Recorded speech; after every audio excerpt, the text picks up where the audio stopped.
አስደንጋጭ ነገር እንዲሁም ጋሽዬ በጣም አዝነዋል። ኤፍሬም ሩታ እንዴት የልጅሽን አባት በዚህ ሁኔታ እንዴት ትጨክኝበታለሽ? ሩታማ ዛሬ ሪያክሽኗ ራሱ ሞዴሊስት ሆና ነው የመጣችው። አለባበሷ ራሱ አብርሃም ዛሬ መታሰሩ የት እንዳለ የት እንደሆነ ምንም አይነት ነገር ሊያሰሙን አልቻሉም። ሁሉም ዛሬ የቡታጅራ ዩቲዩበር እንዳለ ካሜራ ደቅኖ ነው የመጣው።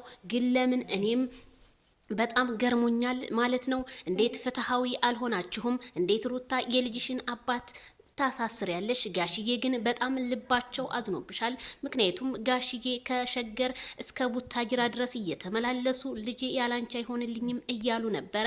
እኚህን የዋህ አባት በስስ ጎናቸው ገብታችሁ እንደዚህ እንዳበሳጫችኋቸው ግን በጣም እውነት ፈጣሪ ይቅርም አይላችሁ። ኦዲየንሶቼ የዛሬው የሩታ ንግግር እንዴት አያችሁት? እኔ ግን በጣም ነው የገረመኝ ማለት ነው።